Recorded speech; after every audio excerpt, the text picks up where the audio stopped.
Et puis nous allons l'inviter de venir prochainement. Amen. Amen. Amen, amen.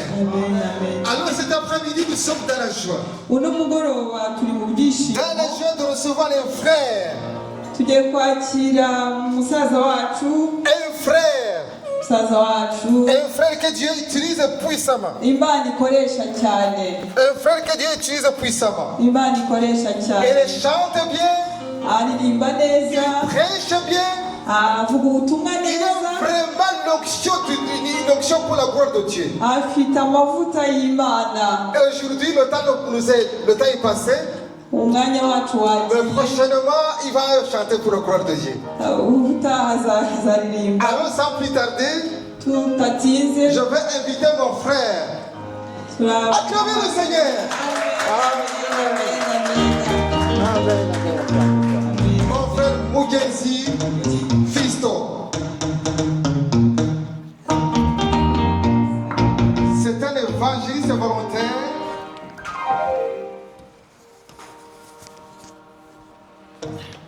C'est un évangéliste volontaire. Donc c'est lui que le Seigneur va utiliser cet après-midi pour ta vie. Amen. Mon frère, que le Seigneur te bénisse abondamment. Je solais ton interprète, tu vas parler dans notre langue et moi je vais parler pour la langue française. Amen. Bienvenue. Amen. Alléluia. Amen. Yes, Hashim. Que le Seigneur soit loué. Je suis dans la joie d'accepter cette classe, la bienvenue que vous me donnez. Mais, Amen, vous avez compris. Parce que le premier jour, j'ai rencontré avec votre pasteur. On dirait que ça faisait plusieurs années que nous nous connaissons. On ne peut pas savoir combien de fois Dieu nous a connecté le cœur. Mais c'était vraiment une journée de fête. J'ai senti vraiment la joie dans mon cœur. Ainsi mon cœur a été ouvert. Nous avons parlé ensemble. Ainsi je suis ici. Cet accueil, ce n'est pas vraiment quelque chose qui me surprend. Et je suis vraiment dans la joie pour bénir votre berger et son épouse qui a accepté que je puisse donner le message de Dieu ici. Ce n'est pas à beaucoup d'endroits que je vous parle pour la gloire de Dieu. Si ce n'est que dans mon église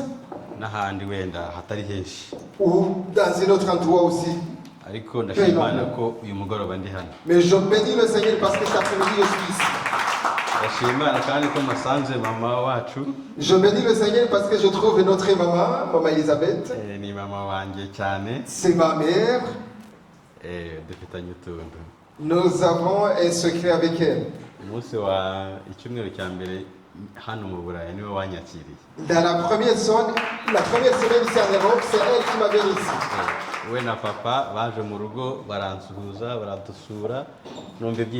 Avec son mari, mon papa, ils sont venus dans ma maison, il nous a salués, il nous a accueillis et j'étais rempli de joie. Et je suis vraiment dans la joie de te voir. Je bénis le Seigneur aussi avec mes frères que nous avons travaillé ensemble dans les lieux de choristes. Émile, Emmanuel. Ah, Emmanuel.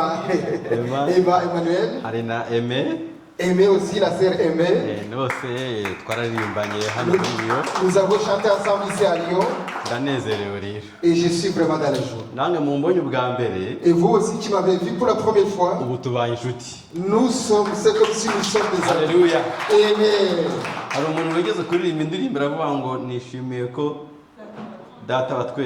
Il y a quelqu'un qui a chanté que je suis dans la joie parce que notre Père, il nous aime. Il nous a fait des frères et sœurs en Christ. Ainsi nous allons discuter, parler comme des frères et sœurs, ainsi comme des amis en Christ. Et moi je suis votre frère. J'habite ici quelque part à Lyon. Je suis marié, une femme avec 2 enfants. Amen. Amen. Ainsi nous nous connaissons un peu demain. Et nous pouvons parler. Sans trop parler, sans tarder, nous allons parler.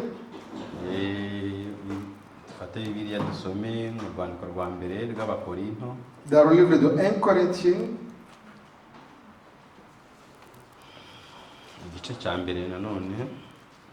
chapitre 1. Nous allons lire dans le livre de 1 Corinthiens chapitre 1 verset 26.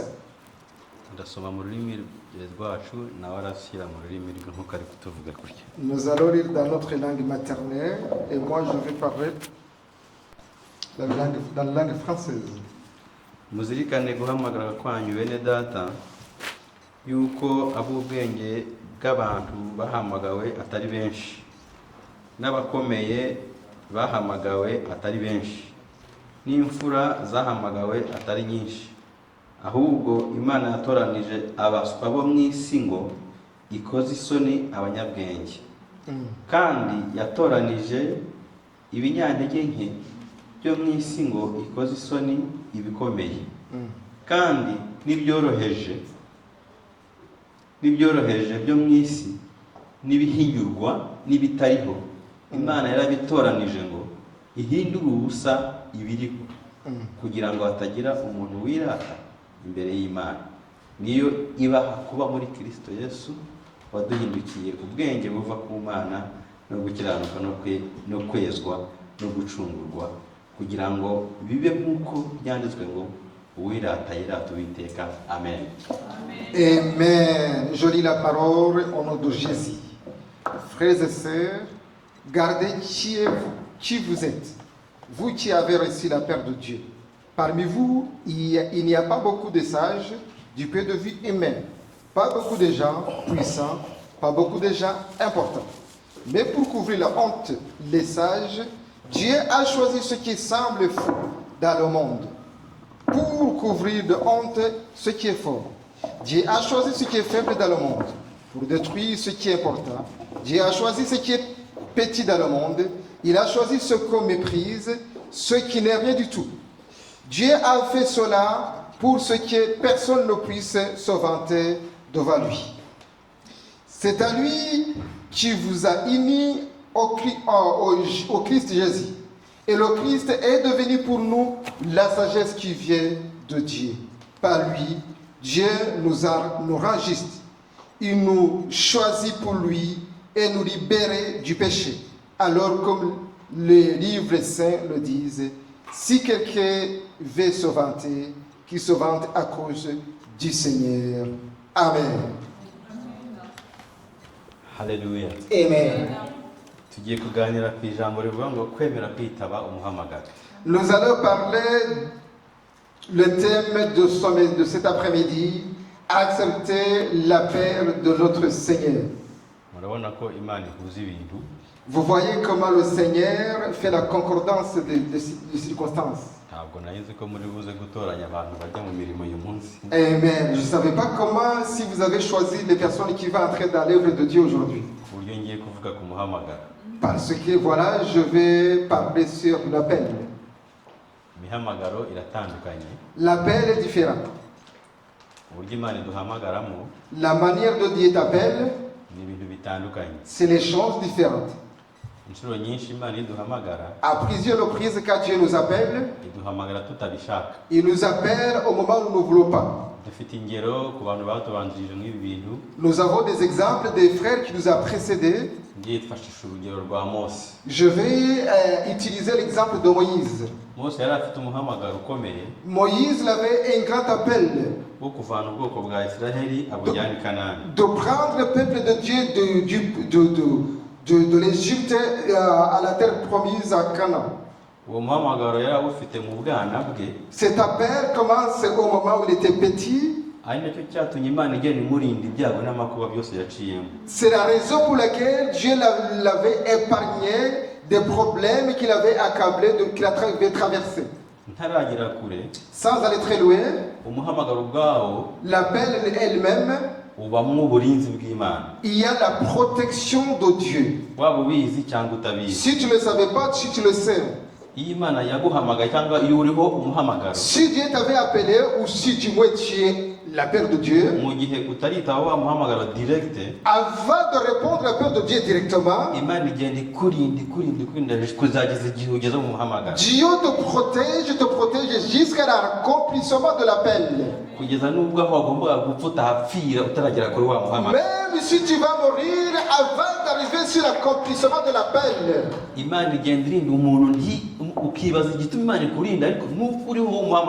Amen. Dieu te protège parce que tu es la paire de Dieu. Alléluia. Amen. Si Dieu appelle une personne, nous avons lu, Dieu appelle selon sa volonté. L'appel de Dieu qui était sur Moïse, il avait appelé de l'Égypte, de l'esclavagisme jusqu'au désert.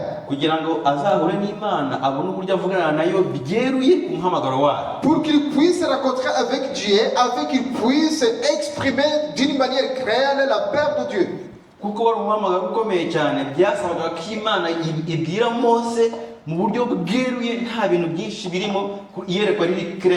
Ainsi, comme il s'agit d'une grande appel, il fallait que Dieu puisse le parler d'une manière claire, sans avoir des ambiguïtés. Il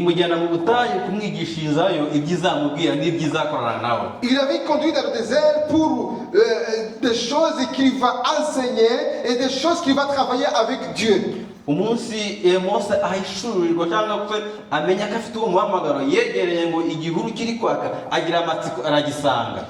Moïse avait découvert que Dieu l'avait appelé, il a avancé devant un buisson ardent. Et puis il a avancé devant un buisson ardent.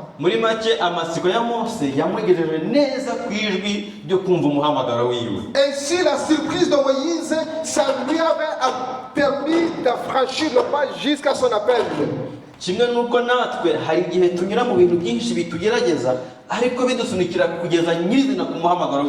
Ainsi nous aussi, il y a des fois où nous rencontrons beaucoup de choses qui nous accablent et ça nous permettra d'avancer jusqu'à l'arrivée de la paix de Dieu.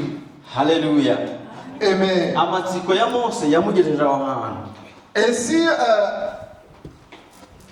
Ainsi, l'étonnement de Moïse l'avait permis d'aller franchir le buisson ardent sur son appel. Et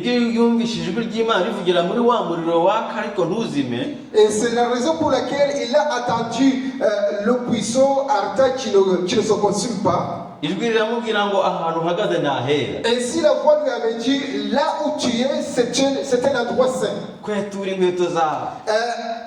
Enlève tes sandales. Dieu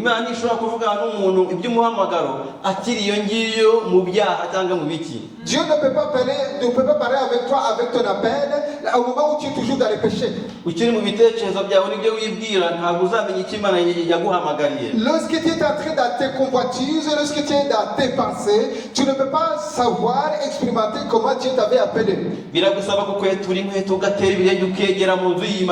si ça te demande d'enlever tes sandales ainsi qu'avancer pour arriver dans la maison de l'Éternel. Lorsque tu vas arriver dans la maison de l'Éternel, c'est là où tu vas constater qu'est-ce que tu es, quelle est la volonté de Dieu dans ta vie.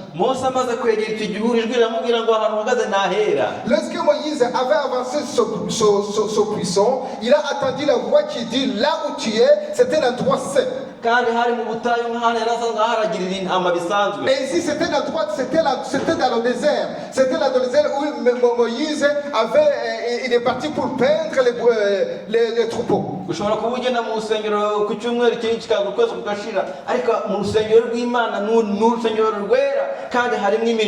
Amen.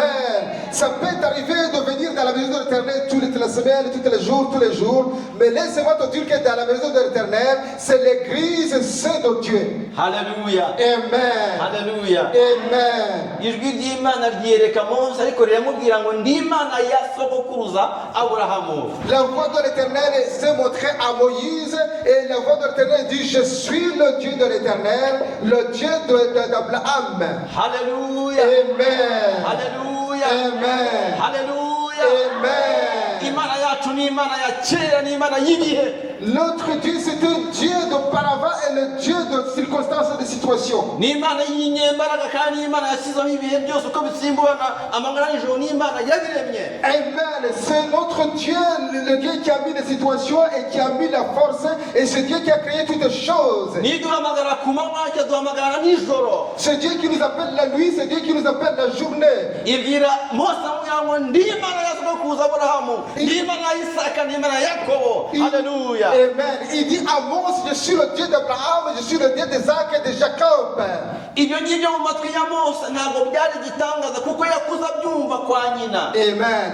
Dans les ondes de Moïse, c'était pas vraiment un miracle parce que lorsqu'il a grandi, il avait attendu cela dans la maison de sa mère. Iwabo baramubwira ngo twemerwe dufite Imana yacu y'Abaheburayo kandi ni Imana sogokuruza wacu Aburahamu yamuvanye kuri Uri y'Abagaludaya. Amen, amen. Et dans sa maison, on disait, nous avons qu'un Dieu d'Abraham, un Dieu d'Isaac. C'est un Dieu qui a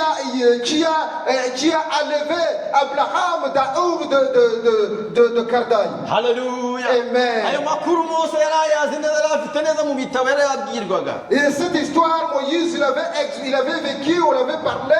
Moïse connaissait cette histoire. Umunsi iyo Mana imwereka aramubwira ngo ndi Imana ya sogokuruza Aburahamu. Lorsque Dieu l'avait montré, il s'est montré face à face à Moïse, il avait dit, je suis le Dieu d'Abraham. Aca bugufi cyane kumva icyo Imana igiye kumubwira kuko irasanga afite amateka. Ainsi Moïse, il s'est humilié pour écouter la voix de l'Éternel parce qu'il avait connu cette histoire. Imana iramubwira ngo naguhamagariye kugira ngo ukure ubwoko bwanyu mu gihugu cya Egiputa ubajyane i Kanani. Alléluia. Et Dieu l'avait dit, je t'avais appelé parce que c'est toi qui vas acheter, c'est toi qui vas élever les enfants de mes peuples du pays de l'esclavage jusqu'à un pays de la terre promise. Atangira kwiburanya mu mutima ariko Imana ibimenyetso simusigaye myemeza ko ari Imana ahamagaye. Amen. Ainsi Dieu, Abraham, il avait commencé à juger Moïse. Il avait commencé à se poser des questions dans son cœur. Est-ce que c'est moi que Dieu est ici? Dieu, il avait convaincu que c'est lui-même. Uwo muhamagaro wa Mose niwo wavanye Abisiraheli i Kanani. Nawe umuhamagaro wawe ufite abantu benshi uzakiza. Amen, amen, amen. Et cette peur de Moïse, c'est la peur qui l'a permis d'enlever le peuple de Dieu qui était à l'esclavage, à l'Égypte. Et cet après-midi, laisse-moi te convaincre que tu as aussi la peur dans ta vie qui va permettre de lever les gens qui sont encore dans le péché. Haleluya. Amen. Ushobora kuba ari wenda ari ukijwe bwa mbere mu muryango w'iwanyu ariko ntukabyibazaho hari impamvu yabyo muri wowe Imana igambiriye ku buzima bwawe. C'est peut-être toi qui as reçu le Seigneur Jésus dans ta famille, mais il y a une raison parce que c'est toi que Dieu va utiliser. Imana ntabwo ipfa guhamagara umuntu gusa ahubwo iyo imuhamagaye inyuma yiwe hari ibihumbi byinshi bizagukurikira izina ry'Imana rihabwe icyubahiro. Alléluia. Dieu n'appelle pas en vain parce que même derrière toi il y a beaucoup de personnes qui vont te poursuivre et qui vont recevoir Jésus-Christ comme Seigneur. Twinjira mu ryanditse twasomye umujyi w'i Korinto wari umujyi urimo akavuyo kenshi kandi uvangavanze uri mu ruhurikane rw'abantu benshi abanyamahanga benshi cyane. Amen. Si nous entrons dans les Écritures, là où nous avons lu, dans la ville de Corinthe, il y avait beaucoup d'étrangers, il y avait beaucoup de choses, et même des choses qui n'allaient pas. kandi wari umujyi urimo ushyushye cyane urimo akavuyo ibigirwamana byinshi amadini ari menshi ariko Imana ihamagara Pawulo kugira ngo avuge mu butumwa. Amen. C'était une ville où il y avait beaucoup de choses qui mélangent, beaucoup de déesses, beaucoup de choses, beaucoup de sorcellerie, mais à ce moment-là, c'est là où Dieu avait appelé l'apôtre Paul pour qu'il puisse puisse prêcher dans cette ville. Alléluia.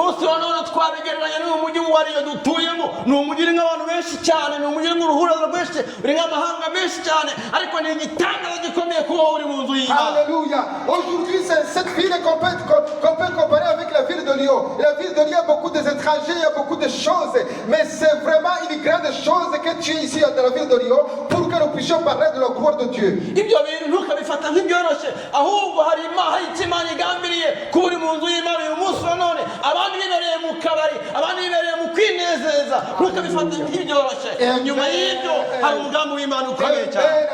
Tu ne peux pas prendre ces choses à la légère. Les autres, certains ils sont dans les bars, d'autres sont dans les piscines, d'autres sont à gauche à droite. Il faut prendre les choses de Dieu aujourd'hui, comme tu es dans la maison de l'Éternel, comme une chose spéciale de la part de Dieu. Alléluia. Amen. Alléluia. Amen.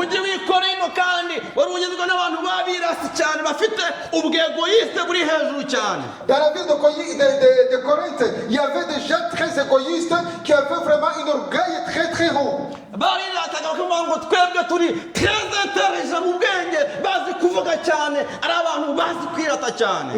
Ce sont les gens qui habitent en Corinthe. Ils disaient nous sommes très intelligents, nous sommes des philosophes, nous sommes très éloquents à parler, donc nous avons beaucoup plus la sagesse.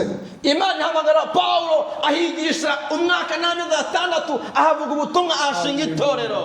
Dieu l'avait appelé l'apôtre Paul, et l'apôtre Paul l'avait enseigné, et il a avec 6 mois, et il a fondé l'église.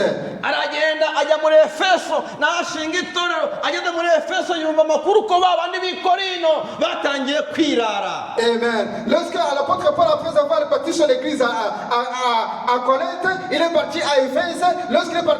Après avoir arrivé à Éphèse, il a entendu des nouvelles qu'à Corinthe, les gens sont commencés à se refroidir.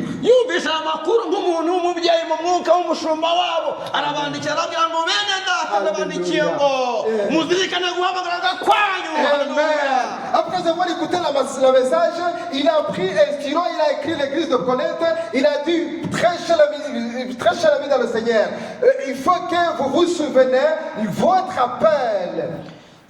Il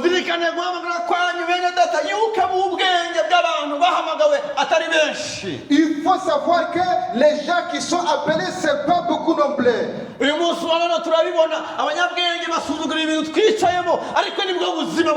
Alléluia. Aujourd'hui, nous expérimentons les choses que nous sommes en train de soir. Les gens minimisent notre appel. Mais laissez-moi vous convaincre que c'est telle la vie qui se trouve ici.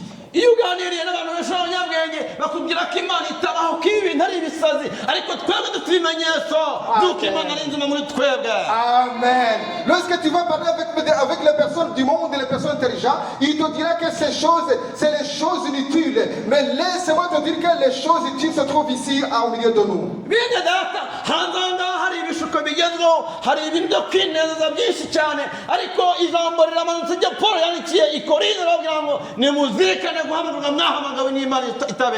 Alléluia. Bien-aimé dans le Seigneur, à gauche, à droite, ici dans le monde, il y a beaucoup de choses qui nous dispersent. Mais l'apôtre Paul, il a écrit à l'église du Corinthe, il a dit, il faut que vous vous souvenez de votre appel. guhamagarwa twahamagawe ntabwo twahamagaye nk'uko abantu bahamagarwa ahubwo twahamagawe umuhamagaro twese muri rusange duhuriyeho ni umuhamagaro wo kwera. Amen.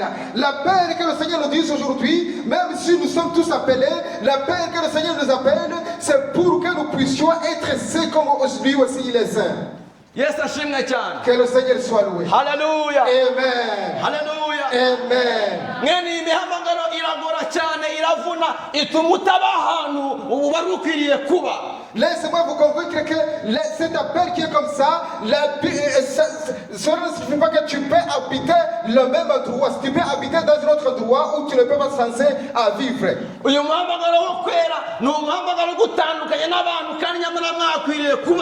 Cet appel de la sainteté, c'est un appel qui t'appelle à t'éloigner avec les autres que vous êtes censés de vivre ensemble avec eux. Parce que leur vie, avec ce qui se trouve dans ton cœur, c'est des choses complètement différentes. différente. bifuza kwibera mu by'isi ariko Imana iduhamagarira mu kwera kwayo. Amen. Et ils souhaitent de vivre dans le monde, et nous, ce que le Seigneur nous appelle, c'est de vivre dans la sainteté de Dieu. bifuza kwibera mu bibanezeza ariko Imana iduhamagarira kunezeza Uwiteka. Alléluia. Et ils cherchent à se faire plaisir, mais nous cherchons à faire plaisir à notre Seigneur et Sauveur Jésus-Christ. L'endroit où nous pouvons être, c'est pas le même endroit qu'eux veulent être.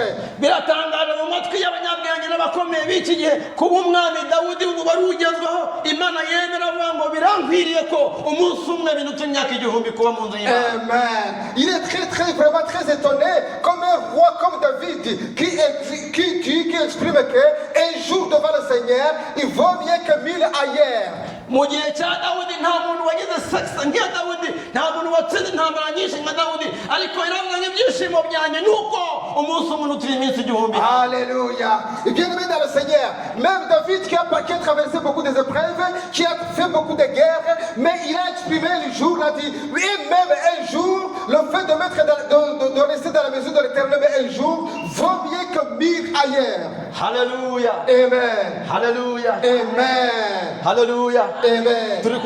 Est-ce que nous sommes ensemble? Est-ce que vous êtes là? Alléluia. Amen. Si vous manifestez la joie. Alléluia. Amen. Et si, bien aimé dans le Seigneur, l'appel de Dieu c'est une chose difficile, mais aussi c'est une chose facile aussi.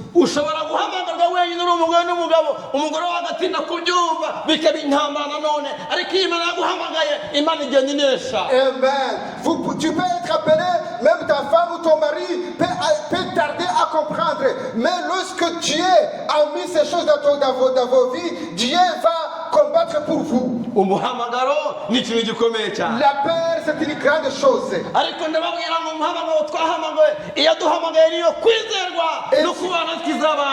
Amen. Et si laissez-moi vous convaincre que Dieu, même si l'appel est trop difficile, celui qui t'avait appelé, il sera avec toi.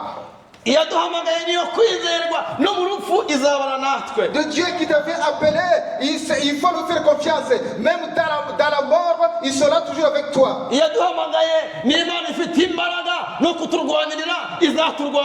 Amen. Le Dieu qui t'avait appelé, il a la force. Même il va combattre pour toi.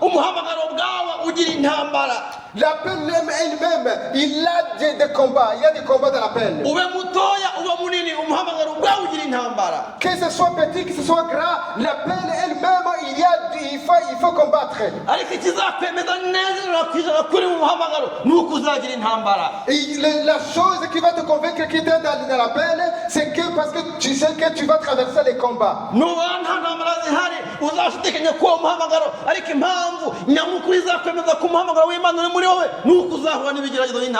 Amen. Si tu ne rencontres pas avec des épreuves, il faut vraiment se méfier. Mais la seule chose qui va te convaincre que tu es appelé, c'est que tu vas rencontrer avec des épreuves et des difficultés. Mais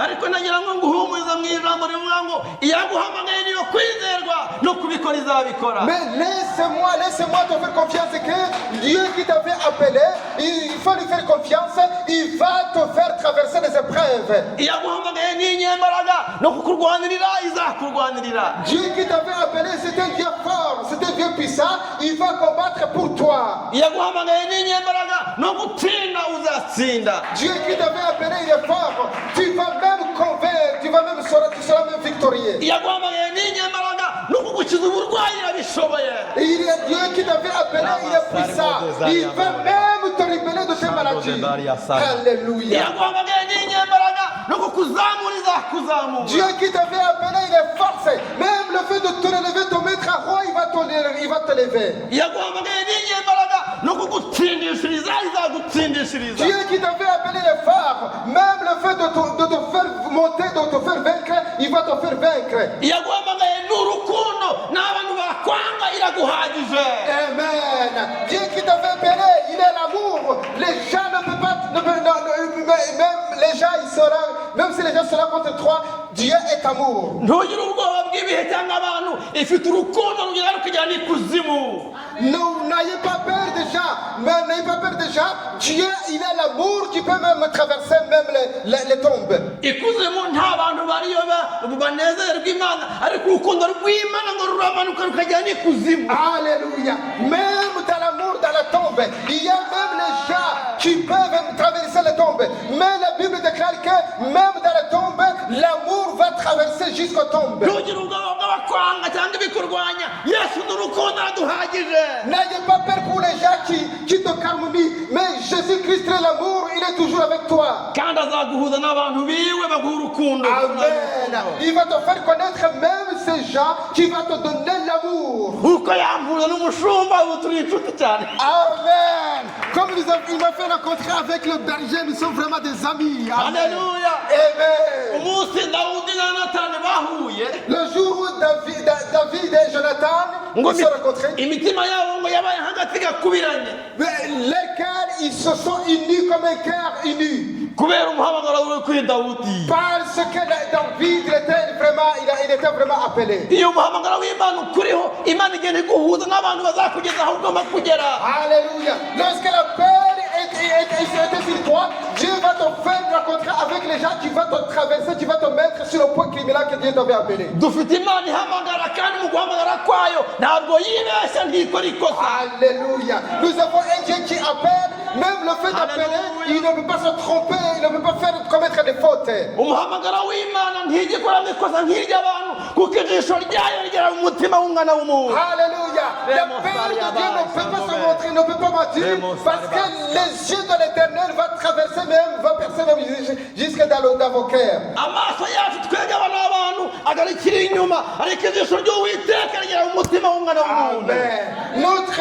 yeux sont limités, mais les yeux de l'Éternel vont pénétrer jusqu'à notre cœur. niyo mpamvu tudakwiye gutinya ibigeragezo, tudakwiye gutinya intambara, tudakwiye gutinya yaduhamagaye niyo kwizerwa. Alléluia. Voilà pourquoi tu ne dois pas faire attention avec les épreuves, avec les difficultés, mais nous devrons faire attention, nous devrons faire confiance à notre Dieu qui nous a appelés. ntimutinye abahamagaye n'inyembaraga niyo kwizera. N'ayez pas peur pour notre Dieu qui nous a appelés, il est puissant. haleluya. Amen. ntushidikanye ko umuhamagaro wawe n'uwi uvuye ku mana kandi imana yo mu ijuru izahagarara nawe izakurwanirira. Il ne faut pas trembler parce que Dieu qui t'avait appelé, il va combattre pour toi. icyo pawulo yabwiye itorero ry'i korinto yarabwiye ngo mwebwe nubwo muhuye n'ibibazo bikomeye ariko muzirikane guhamagaza kwanyu byonyine gusa birahagije. Regarde, écoute ce que l'apôtre Paul a dit à l'église de Corinthe. Il a dit, même si vous rencontrez des difficultés, n'ayez pas peur, parce que il faut que vous allez vous souvenir de comment vous êtes appelés. arababwira ngo iyo mana niyo ubwayo iduha kuba muri yesu kristo waduhindukiye ubwenge bw'imana. Il a dit à ceci, Dieu, c'est Dieu qui vous a appelé, qui vous a fait changer pour être en Christ. Il va vous donner la sagesse et l'intelligence pour la gloire de Dieu. yesu ashimwe cyane. Amen. yesu ashimwe cyane. Amen. yesu ashimwe cyane. Amen. umuhamagaro duhamagara twebwe abera, twebwe abana b'imana ni umuhamagaro rusange, umuhamagaro wo kwera mu ngeso. L'appel que Dieu nous demande, c'est l'appel qui nous permet de vivre dans la sainteté dans toutes nos vies. haleluya. Amen. tugiye gusoza mu rwandiko rwa mbere petero yandikiye itorero arababwira mu rwandiko rwa mbere umurongo wa 15 igice cya mbere cy'urwandiko rwa mbere rwa petero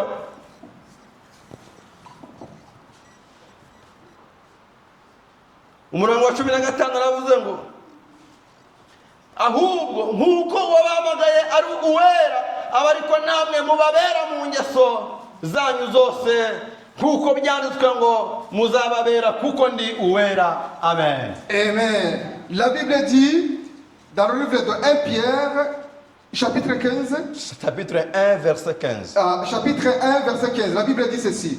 Dieu vous appelle et il est saint. Alors vous aussi devenez saints dans toutes vos conduites. Amen. Avec le 16 aussi.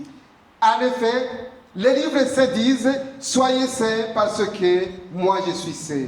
Amen. Haleluya. Amen. Ngiye impamvu nyamukuru ituma duhura n'intambara. Voilà la première raison qui nous permet de rencontrer avec beaucoup d'épreuves. Nuko duhamagarirwa kwera. Parce qu'on nous appelle à être saints. Nuko duhamagaye nawe ari uwera. Parce que celui qui nous a appelés aussi, il est saint. Noneho tugahura n'ibyanduye mu nzira tugashaka kugira ngo nabyo bihinduke ibyera. Ainsi nous rencontrons avec les choses malsaines et nous pensons que nous pouvons rendre saints. Donc turi mu ntambara y'icyiza n'ikibi birimo bibirwana. Ainsi nous sommes dans les combats de va et venir. Icyiza n'ikibi birimo birarwana ariko Imana duhamagarira kugira ngo tubabere kugira ngo ikibi tugihindure icyiza n'izina rya Yesu. Ainsi la mauvaise chose rencontre avec la bonne chose et ça se combatte. Mais Dieu nous appelle à vivre de la sainteté pour le gloire de Dieu. Ntihakagire ikintu cyangwa umuntu wese utuma umuhamagaro wawe ujyaho umugayo ahubwo aho uri hose ubabwira ngo ngewe nahamagariye kuba uwera kandi nk'uko wahamagaye ari uwera. Alléluia. Il ne faut pas qu'il y ait quelque chose qui va salir ton appel. Partout où tu vas passer, tu diras que le Dieu qui t'avait appelé, il est saint et que toi aussi tu dois être saint comme lui aussi il est saint. Waduhamagaye ni uwera natwe tukwiye kubabera mu ngeso mimuvugire n'imitekerereze n'ibyo dukora byose. Celui qui nous a appelés, il est saint et nous aussi, nous devons être saints dans nos pensées, dans nos actions et dans tout ce que nous faisons. Uzahura n'abantu bafite imitekerereze yanduye itari yera bakubwira ngo ibi ngibi birimo by'Imana ntibikigezweho wowe niba utarahura nabo twahuye nabo ariko nagira nkubwira ngo ni ibintu byiza bigezweho kandi si iby'ubu ngubu ahubwo ni ibya kera kuko Imana yacu ni ibihe byose. Amen. Tu vas rencontrer avec les gens qui te disent des choses à gauche et à droite. Nous aussi nous avons rencontré avec ces gens. Mais laisse-moi te dire que continue à persévérer, continue à avoir l'encouragement jusqu'à la perfection. Umunsi Imana impamagara kuvuga ubutumwa nari muto ndi i Kigali mpuwe n'abavandimwe banyu tuvukana mu ndimwe banyicaza ahantu muri hoteli nziza barambwira ngo tugiye kureba uko wigenje ngize inzoga nziza genda ugenda urangiza hariya ndababwira ngo wahamagaye ni wo kwera sinananamuhamagara. Amen. Lorsque j'ai commencé à parler pour la gloire de Dieu, j'étais un enfant petit. Mais regarde, tous les membres de ma famille ils m'avaient appelé, ils m'avaient amené dans une grande terre à Kigali. Et lorsque je suis arrivé là-bas, on m'avait dit il y a les bonnes bières, les belles boissons. Et on me dit, qu'est-ce que tu vas faire? Et moi j'ai exprimé, j'ai dit, Dieu qui m'avait appelé, il est saint, et moi aussi je dois continuer à être saint. Bari bashumbikiye mba mu nzu zabo barambwira ngo uyu munsi wa none ntabwo twabana nawe ngewe ujye ushaka ubuzima waguhamagara gucumbikire. Amen. Il m'avait même logé, mais à ce moment-là, il m'avait dit, la personne qui t'avait appelé, vas-y, il va te loger. Ariko uyu munsi wa none ni abagabo bo guhamya Imana yampamagaye kuko babonye ibintu n'ibitangaza Imana yagiye ikorana nanjye yagibana. Aujourd'hui, ce sont les témoins qui peuvent dire j'ai un Dieu, il peut témoigner les miracles que Dieu a accomplis dans ma vie. Umunsi icyo gihe ndima mugaruzaro banyirukanye numvura n'umuntu arambwira ngo Imana iravuze ngo va mu gihugu ujya ahandi ujye kwigayo ngo Imana izakugirira neza. Amen. Lorsque on m'avait chassé dans la route, j'ai rencontré avec une personne qui m'avait dit va dans un pays étranger et tu vas rester là-bas et Dieu va te faire du bien. Uko niko nagiye njya mu gihugu cy'Ubuganda. Voilà la raison pour laquelle je suis parti dans un pays en Ouganda. Nta muntu mbafite. Je n'avais personne. Ahurira n'abantu. Je rencontrais avec les gens. Imana igene mpuza n'abantu. Et Dieu m'avait fait rencontrer avec les gens. Umuhamagaro wanjye Imana irawukomeza. Et Dieu a fortifié mon appel. Amasezerano arasohora. Et la promesse s'est accomplie. Amasezerano aruzura. La promesse s'est accomplie. Ndiyo ngiye kure. Lorsque j'étais là-bas, très loin. Igihe kiza kugira data arataha. Et un jour mon père est arrivé à partir. Ariko ngo Imana iramubwira ngo uriya niwe nkubwiye ngo abe umukuru w'umuryango wose. Amen. Et Dieu dit à mon père avant de quitter sur la terre, il a dit voici, c'est lui que je mets le patron de toute la famille. Kandi ngiye mu mubyeyi wacu ndi uwa karindwi ndi uwa nyuma. Amen. Ainsi parmi les enfants de mes petits frères, c'est moi le cadet. Ubu ntabwo bibaho ko umwana wa nyuma ari umukuru w'umutware ntibishoboka. Et ça n'existe pas qu'un cadet peut être le tête, il peut être à la tête de la famille. Mais si Dieu il avait voulu ça, il peut le faire.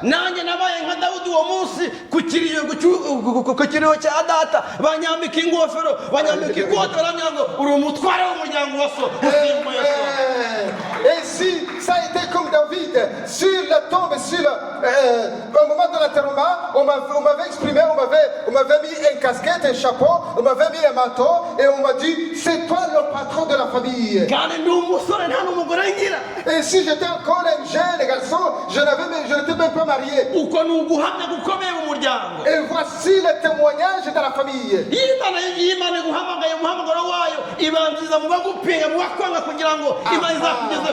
Amen. Si Dieu va t'appeler, ça va commencer par les personnes qui ne t'aiment pas, les frères et sœurs qui ne t'aiment pas, et voilà pourquoi Dieu va t'amener très loin.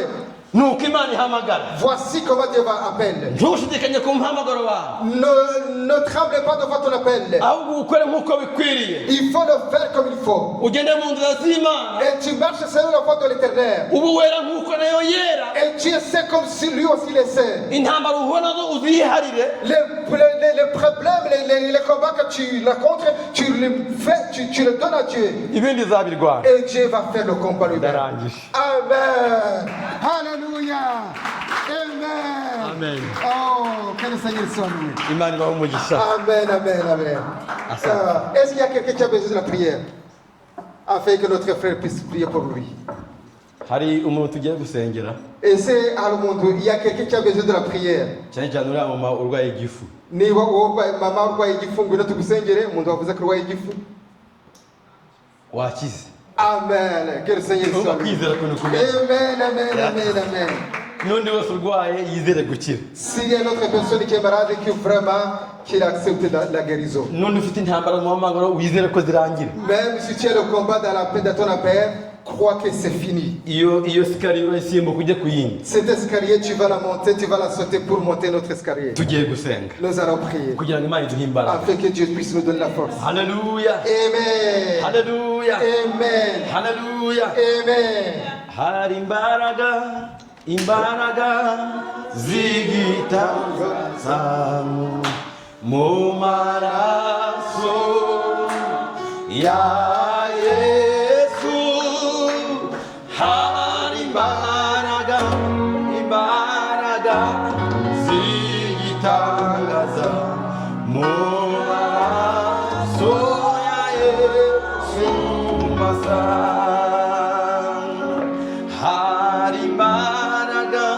Imbaraga zigitangaza mu maraso ya Yesu, hari imbaraga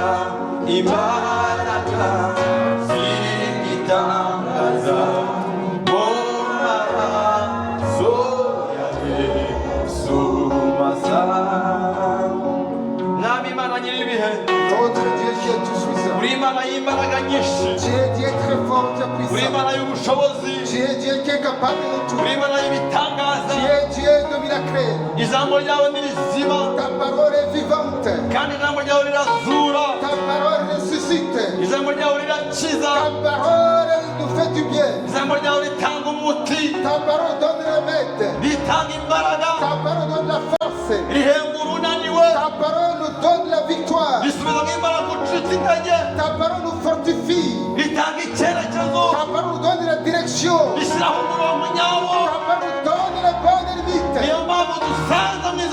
Voilà pourquoi nous te prions au nom de Jésus. Afin que ta parole de ta parole. Ta parole puisse descendre avec des miracles. Pour chasser les malades. Pour chasser les démons. Pour chasser les différentes épreuves du malade. Pour donner la paix dans nos cœurs. Pour donner vraiment ce qui est bon. Pour donner la reconnaissance. Pour donner la sagesse. utanga ibisubizo mwami, pour donner la réponse, utanga ibyangombwa bagusaba bisaba bibone, pour donner les titres de ce jour, ce qu'ils te demandent, ababisaba manu ubahereze izo mpapuro, pour te donner vraiment ce qu'ils les demandaient, utanga uburyo bwo gukorera buziguye, pour donner vraiment ceux qui travaillent pour toi d'une manière agréable. uhamagara abantu kumva ijambo ryawe mwami, Appelle les gens à écouter réellement ta parole. urarike hirya no hino mwami, Appelle vraiment les gens à gauche, à droite. mu izina rya Yesu Par Kristo, le puissant de Jésus. kugira ngo Afin que umukumbi wawe mwami de peuple, ubemwo intama que de peuple puisse produire des kandi brebis. zire mu rwuri, Les brebis qui sont dans le champ. nk'uko ijambo ryawe ribivuga ngo Par ta parole qui déclare que niwe mungeri mwiza, tu es le bon berger. umenya intama ze Qui connaît tes brebis. akazishyira mu rwuri Et tu les mets dans tes troupeaux. kugira ngo zijye zihage, Afin qu'ils puissent manger le sera sasieux. girira neza ubwoko bwawe, Fais du bien à tes peuples. ugirira neza n'itorero, Fais du bien à cette église. ukingura amarembo, Et tu ouvres les églises des cieux. ukingura imiryango, Tu ouvres toutes les portes. utanga imbaraga, Tu donnes la force. ibimenyetso n'ibitangaza bikwereka Les œuvres qui puissent se produire ici. icyubahiro cyawe kigaragara, Par ta puissance. bimenyekane kuri Imana. Afin que tout le monde puisse connaître que tu es Dieu. urakoze kuri mu ruhande rwacu, Merci Seigneur que tu es dans notre foi. kandi ko twitayeho, Parce que tu nous fais du bien. kudukunda, Parce que tu nous aimes. icyubahiro kibi cyawe Que l'honneur te revienne Seigneur. none n'iteka ryose. Par nos puissants de Jésus. Amen. Amen.